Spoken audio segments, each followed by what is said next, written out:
Bonjour Yukai, moi c'est Fatima Rassoulbey, je suis ingénieure en technologie de l'information et de la communication et donc spécialiste en communication de métier. Donc moi j'ai toujours été assez fascinée par l'innovation, notamment dans le domaine informatique. Et c'est quelque chose, ou bien c'est un domaine dans lequel je m'étais sentie très très à l'aise à l'époque où il fallait choisir quoi faire. J'avais des prédispositions littéraires, mais j'ai été orientée en sciences parce que j'avais les prédispositions pour ça aussi, sans me vanter. Donc, après avoir terminé donc, mon bac S, j'ai poursuivi un parcours ingénieur et au moment de se spécialiser, j'ai choisi l'informatique, technologie de l'information et de la communication parce que c'est ce qui me paraissait le plus intéressant à l'époque et qui semblait être le secteur le plus porteur avec l'émergence des métiers liés à l'intelligence artificielle. Donc, je me rends compte que c'était vraiment opportun de choisir cette filière.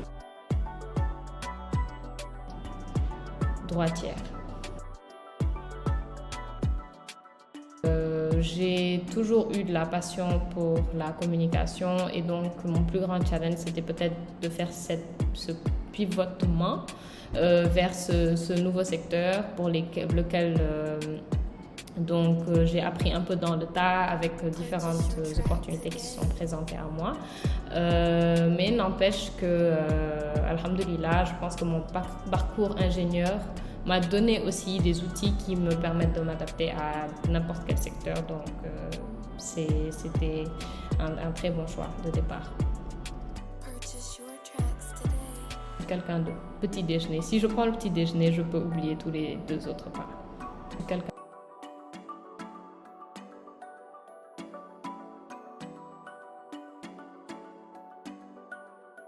Pour le métier tout ce qui est numérique en général, ce qui est vraiment indispensable, c'est la curiosité. Donc toujours vouloir en apprendre plus sur le domaine parce que ça évolue très très vite.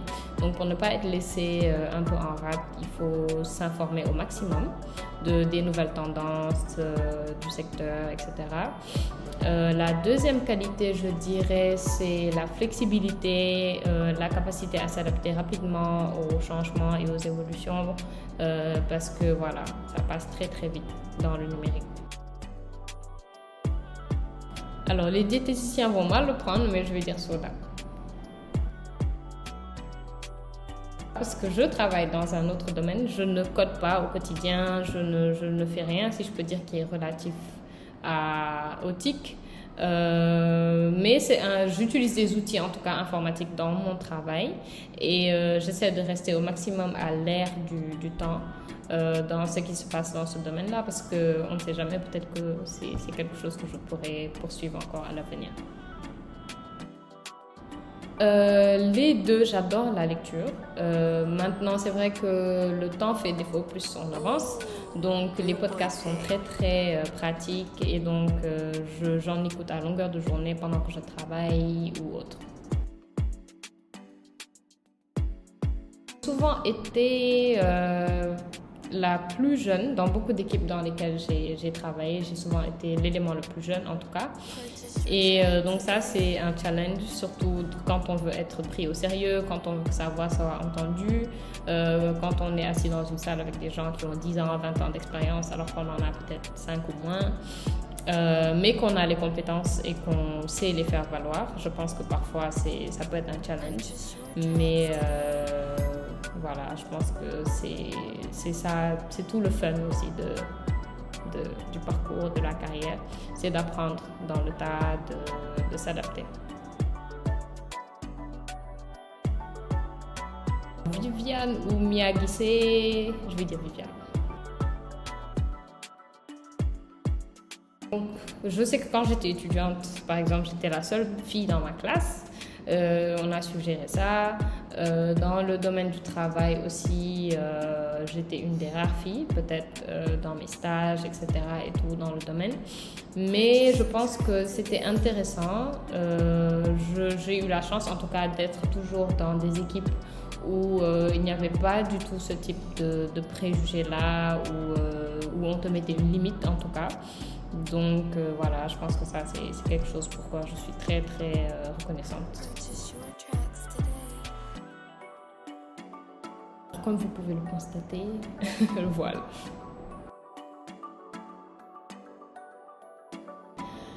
Alors, quand j'étais jeune, je voulais être actrice, rien à voir avec les STEM. Je pense que j'ai toujours eu de la fascination, en tout cas pour ces personnes qui ont la possibilité de donner une âme ou raconter une histoire à travers un autre visage. Voilà, mais bon, ça c'est le passé.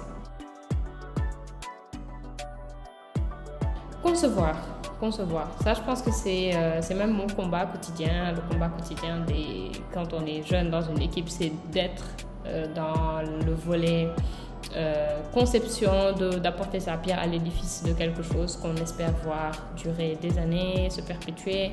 Et donc, l'exécution, c'est bien, c'est intéressant, mais concevoir, c'est encore mieux de savoir qu'on a apporté sa pierre à l'édifice. Femmes qui veulent se lancer dans les STEM, spécifiquement dans l'informatique ou la communication, ça serait vraiment déjà de croire en vos capacités, donc de ne pas du tout vous limiter. C'est pas parce que tu as fait un parcours littéraire que tu ne peux pas te convertir et te lancer dans les sciences, si c'est quelque chose qui te passionne ou qui attise ta curiosité. La deuxième chose, c'est d'être curieuse, de toujours chercher donc à être à l'ère du temps, de savoir ce qui se passe dans son secteur d'activité, quel qu'il soit, d'être toujours